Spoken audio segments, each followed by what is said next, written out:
इस्माईल औ कमा क़ाल अलैहिस्सलातु वस्सलाम। अल्लाहुम्मा सल्लि अला मुहम्मदिन व अला आलि मुहम्मद कमा सल्लैता अला इब्राहीम व अला आलि इब्राहीम इन्नका हमीदुम मजीद। अल्लाहुम्मा बारिक अला मुहम्मदिन व अला आलि मुहम्मद कमा बारकता अला इब्राहीम व अला आलि इब्राहीम इन्नका हमीदुम मजीद।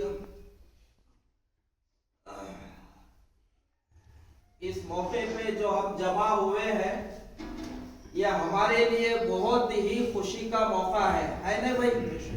क्या मामू, चाचा, भैया, दादा, नाना सब उम्र के आप लोग आए, खुशी का है नहीं? क्योंकि इस मौके पे हमारा जो जमा होना हुआ है एक अल्लाह का घर, हम इसको एक नए अंदाज से जो है सो तामील करके ये आपस में जुड़े हैं हम। कि देखो, एक मेहनत है मस्जिद के अंदर की, एक मेहनत है मस्जिद के बाहर की, और मस्जिद के बाहर की मेहनत असल है। क्योंकि अभी हमारे हाफिज साहब भी तेलुगु में इसके ऊपर भी बात करें और पहले भी मौलाना भी बात करें। मैं इस पे बस दो चार अल्फाज बोल के मैं आगे फिर इंशाअल्लाह इस्तकबाल रमजान है। क्योंकि हर एक यहाँ पर जो भी बात करेंगे, जो चीज अगर नहीं है हिसाब में, अगर वो चीज रखेंगे तो सबको हर जनों से फायदा भी होगा। तो इसके लिए मैं उसी बात को रिपीट नहीं करूंगा, क्योंकि तेलुगु में भी वही बातें जो है सो खवातीन तक भी पहुंची जब तक वो लाइट था, करंट था। कि देखो, मस्जिद की आबादगी के लिए असल जो मेहनत है वो बाहर की है, यानी मुसलमानों को नमाज पढ़ने के लिए मस्जिद के अंदर लाना है। हमारे मस्जिद की जरूरत है मुसलमान से, मुसल्ली से, ये असल मस्जिद की जरूरत है। ये फैन की जरूरत, ये दरवाजे, ये खिड़कियां और ये जो खालिन है, चांदनियां है और टाइल्स है, पत्थर है, ये असल की जरूरत नहीं है। क्योंकि अल्लाह के नबी सल्लल्लाहु अलैहि वसल्लम जब मक्के से जब मदीना हिजरत करेंगे तो उस मौके पर भी मस्जिद तामीर हुई थी, लेकिन असल ये चीज जरूरत नहीं थी। असल एक एक इंसान को, मुसलमान को मस्जिद से जोड़े थे। हर वो काम मस्जिद के जरिए से पूरे तकाज़े दीन के पूरे होते थे। कोई मेहमान बाहर से अगर आते थे मुसाफिर, तो उनको खाने के लिए खाने का इंतजाम कौन करना, वो मशवरा मस्जिद में होता था। इनको रहने के लिए 2-3 दिन जगह कौन देना, किसके घर में क़याम करेंगे, मस्जिद में रहेंगे तो इनकी खिदमत के लिए कौन रहेंगे, ये पूरे काम मस्जिद में होते थे। हम क्या कर रहे बोले तो घरों के अंदर लड़ाई झगड़े हुए तो सरपंच रहते गांव में, उनका पहले चले जाते, एमएलए का और बड़ा काम रहे तो वहां तक चले जाते, पुलिस स्टेशन अदालत में जाते। ऐसा नहीं, हमारे पूरे जो दीनी आमाल काम है, घरेलू लड़ाई झगड़े भी, अगर कोई सास बहू की लड़ाई घर में हुई, हमारे को पुलिस स्टेशन जाने की जरूरत नहीं है। दोनों को लाना अल्लाह के घर में पर्दे में रख के, फिर क्या है भाई मसला, कहीं कोई लोग लड़े रहे, सास बोल रही मैं बहू रहे तो मैं मर जाती हूँ, बहू बोल रही मैं अगर सास रहे तो मैं मर जाती हूँ, ये सब बातें कहीं को हो रहे। घर में 4 बेटे हैं एक बाप के, तो ये आपस में लड़े रहे कहीं को। खेत का क्या मसला है तुम्हारा, जमीन का क्या मसला है, शादी होने के बाद दूल्हा दुल्हन क्यों लड़े रहे, ये पूरे जो मसाइल है ना, ये बाहर के वास्ते है और सिर्फ नमाज जिक्र मस्जिद के वास्ते ऐसा नहीं, ये पूरे काम भी हमारे मस्जिद में हो रहा। आपस में कोई बातचीत नहीं कर रहे तो यहाँ लाके बिठा के उनसे हमारे को बात करना है। तो देखो, आपके लिए मुबारक ईद का दिन है हम सब के लिए, कि एक ऐसी खुशी के मौके पे हम जमा हुए हैं। जितने भी यहाँ पर गाँव वाले हमारे बड़े छोटे नौजवान जितने भी हैं, इरादा करो ये मुबारक मजलिस में हम इंशाअल्लाह रोजाना अपने खेत, अपने पत्थर फोड़ने की मेहनत मजदूरी करने के बाद हो, खेत का काम होने के बाद हो, कुछ ना कुछ वक्त हम मस्जिद को आबाद करने के लिए जरूर देंगे इंशाअल्लाह। फजर की नमाज पढ़ने के अगर आपको काम पे जाना है, सुबह टाइम नहीं मिलता तो काम पे से जब 6 बजे मगरिब में जब भी आएंगे, ईशा की नमाज के लिए पूरे जने गाँव वाले आ गए नमाज पढ़ने के। क्या भाई मोहम्मद भाई नहीं दिख रहे, कहीं को तबीयत खराब है क्या पूछेंगे, कहीं गाँव को गए, क्या शहर को गए, सिटी को गए, वरंगल गए, कहाँ है, जाके उनसे मिलना। जाके मिले तो अरे कैसा आना हुआ, नहीं आप नमाज में नहीं दिखे तो आप आपके लिए मुलाकात करने खैर खैरियत पूछने, उनके दिल को कितनी खुशी होती। हम खाली वलीमे की शादी की दावत रहे तो घर पे जाते, पैसे देना लेना है तो घर पे जाते नहीं, इसके लिए भी जाना है। लेकिन सबसे अहम काम यह है कि एक मुसलमान को जो है मस्जिद को लाना है। जो आयत में पढ़ा उसमें अल्लाह ये बोल रहे कि अल्लाह के घर को, मस्जिदों को वही लोग आबाद करते जो अल्लाह पर और आखिरत के दिन पर ईमान रखते हैं। हाँ, और मुसलमान की जो सो ये जिम्मेदारी है, ये सिफत इसमें जो सो बयान की गई है। तो आप ये मजलिस में आगे भी मौलाना की बात होंगी और दूसरे जो भी उलमा किराम है बातें आपके सामने रखेंगे। लेकिन आपको देखो, करने वाले तो शादी करके दे दिए बोल के मिसाल देते, लेकिन जिंदगी किसको गुजारना है, लेके चलना किसको है? ये सब मेहमाना हम लोग का तुम्हारी दावत में है, समझो। हम अपने अपने घरों को चले जाते, तुम्हारे गांव में अल्लाह का घर तुम्हारा है, ये जिम्मेदारी ऐसा तो हर मुसलमान का है। लेकिन अब ये तुम्हारी जिम्मेदारी का काम है, मस्जिद को आबाद कुम रखना है, 5 टाइम अजान होना, 5 टाइम नमाज होना, इमाम है तो उनके क्या क्या जो सो हमारे ऊपर जिम्मेदारियां है, तनख्वाह है, बच्चों की पढ़ाई हमारी जो सो मकतब, क्योंकि बाहर का जो माहौल है बहुत बेदीनी का जो सो माहौल है, आग जो सो भड़क रही बेदीनी के। सबका एक फोन है, अमेरिका को जाके अमेरिका की औरत को देखने की जरूरत नहीं है। उन्हीं गांव में बैठ के तुम्हारे घर के कमरे में अमेरिका की औरत कैसी है गोली देख ले रहा हूं यहाँ बैठ के। इस दौर में जितनी बेदीनी बेहयाई जितनी आम हुई है, और टेक्नोलॉजी की वजह से जो चीजें अब आदमी आसानी से जो गुनाह कर रहा है, जो इससे पहले कभी इतनी आसानी नहीं थी, गुनाह करने में कभी इतनी आजादी नहीं थी। आदमी अपने घर के कमरे में बैठ के पूरी दुनिया की बेहयाई को देखना चाह रहा तो देख सकता है। ऐसा दौर फितनों का है। और हमारे नबी हजरत मोहम्मद सल्लल्लाहु अलैहि वसल्लम क़यामत के बहुत अलामत, छोटे बड़े अलामतें जो है सो क्या क्या दुनिया में क़यामत से पहले होने वाले चीज़ें हैं वो अलामतें बयान करें। बहुत सारे अलामतों वो आए भी, होके चले गए भी हो। बड़े बड़े अलामतों में से और 2-3 जो अलामतें वो तो है हजरत महदी का ज़ुहूर और दज्जाल का खुरूज, ईसा अलैहिस्सलाम का नुज़ूल, ये तो बड़ी अलामत है। उसके बाद तो क़यामत ही है।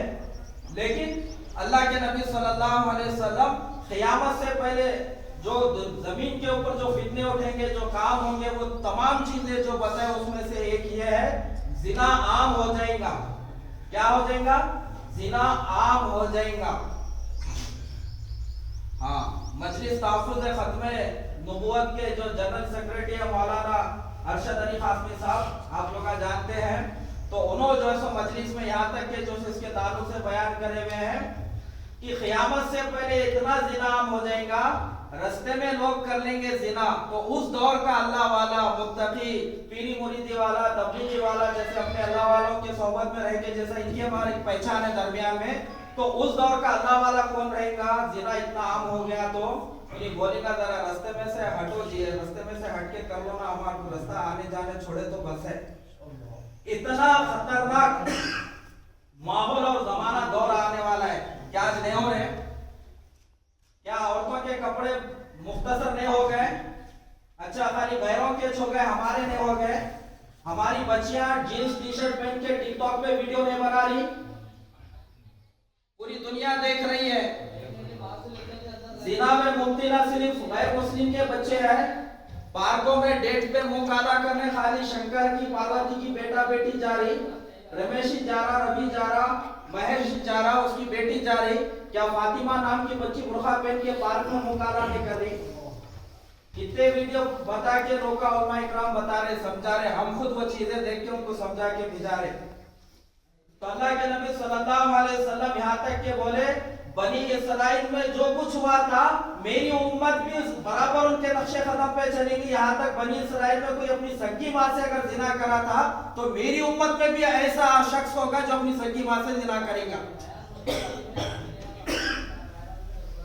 तो आज हमारे घर से ज्यादा, हमारी जायदाद से ज्यादा, खेती बाड़ी से ज्यादा, हमारे पैसे सोने से ज्यादा अगर हमारे को अगर निगरानी करना है तो हमारी औलाद, हमारी नस्ल को, इनकी औलाद अगर दीनदार देखना है तुम्हारी नस्ल में तो इनको दीनदार बनाना जरूरी है। हाँ, सबसे पहली बात, बच्चों को सही वक्त पे शादी करो। या जितने बड़े हैं आप, दादा नाना जो बन गए वो तो आप अपनी जिम्मेदारी पूरी करें माशाअल्लाह, लेकिन जिनके घर में बच्चियां हैं, बच्चे हैं, बच्ची, अरे बच्ची बच्ची बड़ी हो गई, अब शादी की फिक्र आती नहीं, बच्ची बड़ी नहीं होती, बच्चा भी साथ में बड़ा होता। बच्ची बड़ी हो गई तो फूला पिलाने की दावत करते, कर रहे हैं गाँव में, यहाँ पर भी। हाँ, अच्छा, खाली बच्ची बड़ी होती, बच्चा भी बड़ा होता, कभी उसकी दावत करे फूला पिलाने की। अभी बालिग हो गया, जो मोहम्मद हुसैन के बेटे की जो अफजल की खतना खुशी की दावत बोल के वो तो बचपन में करते नहीं, अभी बालिग हो गए, रात में इंतजाम हो गया, पानी लाना भी इनके ऊपर फर्ज हो गया, उनकी दावत हुई, कोई एक ही हुई, हमारी हुई, तुम्हारी हुई, अरे ये कई की दावत है, खलीस शर्म आना चाहिए। ये हम दावत करके क्या बता रहे मालूम, चांद साहब की बेटी जवान हो गई कते, आज उनकी दावत रखे, फूला पिनारे, दावत है कई की, ये दावत करके घरा घरा को जाके हमारे औरता, हमारे खालमा नाना मियाँ, हमारे बड़े लोग का क्या दे रहे, दावत दे रहे, क्या हमारी बच्ची बड़ी हो गई, फूला पिनारे आओ। ये बात बोलने की है जी, तुम क्या बोल रहे, हमारी अब बच्ची जवान हो गई, ये बात उनको दावत तुम ऐसा नहीं बोल रहे, तुम ये बात तो दावत दे के ये बताना चाह रहे कि अब हमारी बच्ची, छुपाने की बात को तुम खोल के बता रहे। ये चीजें हमारे माशरे में हो रहे, इसलिए हमारे पास पूरी एक लिस्ट है, सुन लो तुम लोग, तेलुगु में तुम्हारे को समझा देते, बाद में क्या बोले। हमारे पास पूरे दावता साल भर क्या क्या होते, सो एक ही जो है सो 2 मिनट में बोल देता हूँ, सुनते सुनो। उपलम्मा की पूजा, मालूम उपलम्मा की पूजा हमारे घर नहीं होती, हैदराबाद में वहाँ खबरों की पूजा ज्यादा होती। यहाँ गैसो साहब जो सो लेबर थी गवर्नमेंट तरावी पढ़ाने आया था, यहाँ पर है ना 30-40 किलोमीटर फासले पे, लोग खेतों में गैर मुस्लिमों के बराबर पूजा कर रहे, वो शिर्क है। वो उनका अकीदा क्या है, ये जमीन से हमारे को फायदा हो रहा, जमीन फायदा और नुकसान देने की ताकत इसके अंदर है, इन्हीं हमारे को फायदा पहुंचा रहा, इसलिए उपलम्मा की पूजा करते हैं। और कितने कितने पूजा है कि वो अंदर घरों में नहीं मालूम, लेकिन खेत की उपलम्मा की पूजा। और वास्तव ये हमारे दीन में, इस्लाम में इसका कुछ भी नहीं है। तो सुनो, उपलम्मा की पूजा नींबुआ, मिर्चिया, कौड़िया, कलबंदा, नारेला, अगरबत्तिया, मोमबत्तिया, खबरों की पूजा, संदल, उरूस, सुन रहे ना तुम लोग, खबरों की पूजा, उरूस, संदल, चरागा, नियाज, मन्नत, मुरादे, नारियल, तस्वीर, खोपरा, फूल, शक्कर, अगरबत्ती, मुखल बोले तो मिलते ना दरगाह में मीठे खाने के बतासे, वो गोल अंदर चना रहता, देखो उसको बोलते हैं मुखल बोले तो थोड़ा बड़ा रहता। तो नारियल, तस्वीर, खोपरा, फूल, शक्कर, अगरबत्ती, मुखल, चने, पुठाने, बगारा, दालचा, मलिदा, 5-6 दरगाह, 2-3 खबरा, बड़ों की फातिहा, छोटों की खतना खुशी की दावत, झंडे उड़े, चादरा फटे, कुफला खुले, दाढ़े टूटे, मोहर्रम के रोटा चोंगे, शरबत, 12 रबी अव्वल के खीर पूरिया, 11वीं का बगारा, दालचा, मलिदा, रजब के कोटे, शाबान के हलवे, बच्ची बालिग होने के बाद फूला पिलाने की दावत, शादी से पहले मंजे करना, साचक की रस्म करना, हल्दी मेहंदी की करना, शादी के बाद चौथी की रस्म करना। चौथी बोले तो रंग डाल देना, तो लोग गैर मुस्लिम होली में डालते हैं, हम लोग शादी के दूसरे दिन डालते हैं। चौथी की रस्म करना, 5 जुमाइया करना, इंतकाल होने के बाद ज़ियारत, 10वां 20वां 40वां साल की बरसी करना, ये दीन नहीं है, ये दीन नहीं है। इसमें के कुछ चीज़ें शिर्क है, कुछ चीज़ें बिदअत है, इसमें से कुछ चीज़ें रसूमात है, खुराफात है। अरे हैदराबाद का बोलता हमारे को भटका के जा रहा बोलेंगे, तो भटका रहे नहीं, भटके हुए से लोगों को हम दोस्तों सही रास्ते पे लाने के लिए बातें हो रहे नहीं। मौलवी साहब हमारे बड़ों से चल लेते आ रहा ना, बड़े 12-12 बच्चे पैदा करे थे, आ रहा तुम्हारे पास चल लेते वैसे। 2 बेटियां हुए तो अब 7 बोरी घर में, अगे शैतान की खाला, 2 बच्चियां हुए तेरे को सबर करे, तीसरी बच्ची पैदा करी तो तेरे अम्मा के घर को चले जाना बच्चियों को लेके, ऐसा डरा रहे। हाँ, क्या मुर्गी है उन्हीं रोज एक अंडा देने के वास्ते है क्या? किसी के अंदर बच्चे पैदा करने की ताकत रखे अल्लाह? अगर बच्चे पैदा करने की ताकत रखते तो सब बच्चे पैदा करते थे, फिर बच्चियां कहाँ है? अफराअयतुम मा तुमनून अअंतुम तखलुकूनहु अम नहनुल खालिकून। अल्लाह क्या फरमा रहे, जो मनी जो औरत की रहम में तुम डालते हो, टपकाते हो, इसका तर्जुमा इस करे मुफस्सिरीन, जो मनी जो औरत की रहम में टपकाते हो, डालते हो, बताओ उससे बच्चा तुम पैदा करने वाले हो या हम पैदा करने वाले हैं। अल्लाह इतनी बात खोल के बयान करे यहाँ पर। औरत मर्द आपस में मिलते, उनके जिम्मेदारी का असबाब के तौर पे जो काम है, उसके बाद किसका काम है, वो नापाक पानी को जमाना, उसको गोश्त का टुकड़ा बनाना, उसमें हड्डियां लगाना, उसमें फिर रगात फैला देना, हाथ पैर बनाना, नाक बनाना। अरे रे बच्चे की नाक थोड़ी नकटी पैदा हुए, जब नकटी हुई कर सकते, पूरी दुनिया की ताकत सीधी चपटी है तो सही कर सकते। अरे नहीं जरा चेहरा सही नहीं है, सही कर सकते है कोई कंपनी। तो ये सब किसके इख्तियार में है, अल्लाह के इख्तियार में है। तो बोलने का मतलब इस पे क्या दलील देते मालूम, ऐसा बात खुला बोले तो भी नहीं मगर साहब सही बात है ना तुम बोले सो, लेकिन हमारे बड़ों से चल लेते आ रहा।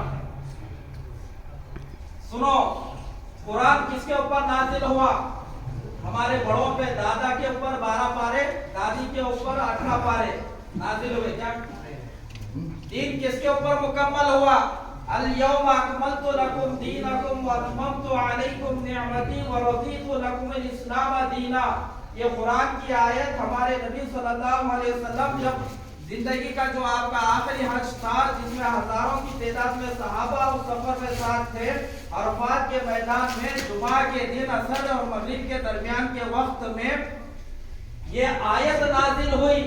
और ये आयत नाजिल करके अल्लाह पाक मुसलमानों के लिए एक बड़ी नेमत दे दी है तोहफे के तौर पे, कि आज तुम्हारे लिए तुम्हारा दीन मैं मुकम्मल कर दिया।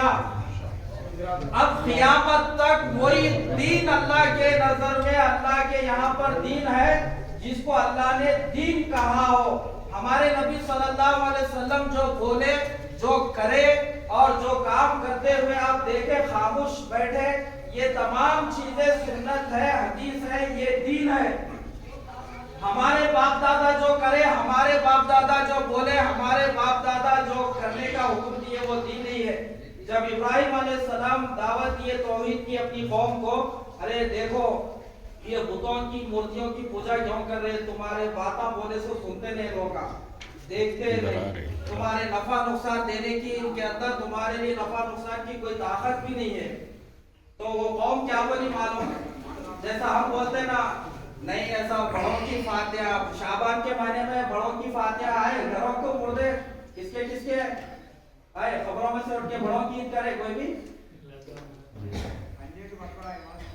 भी नहीं आते। एक बार दुनिया से जाने के बाद ये हमारे गैर मुस्लिम भाइयों के अंदर अकीदा है उनका कुफरिया, मरने के बाद फिर जन्म होता, दूसरे रूप में आते, बोलो आप इंसान बन के आए थे, मर गए, अब दूसरे टाइम आए तो वो से जानवर के रूप में लेके आते, कि उनका अकीदा है आत्मा आती, वो आती, हमारे घर वो ऐसा अकीदा नहीं है।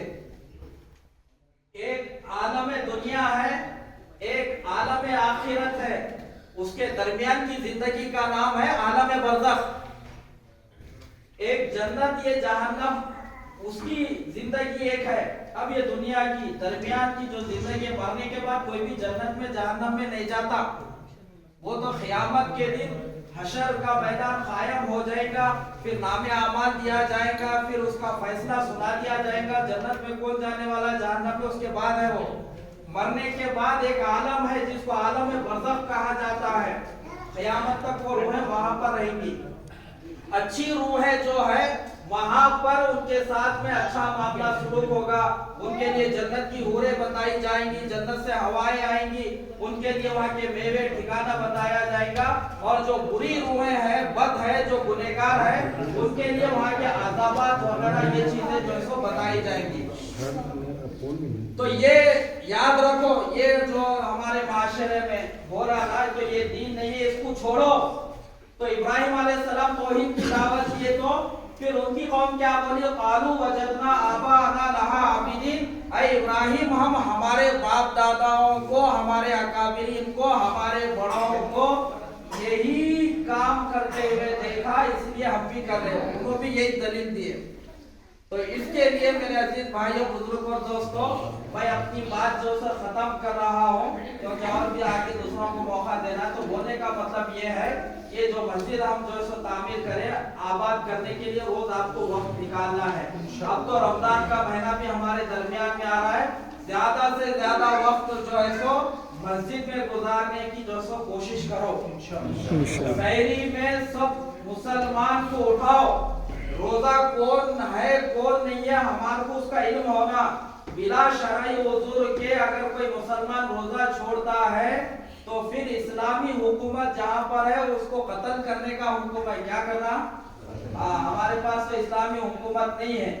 हाँ, मोहम्मद हुसैन दबा के शहरी में देने के बाद भी रोजेदारों बोले तो कोई उसको पकड़ के पुलिस स्टेशन को भी नहीं ले जा सकते।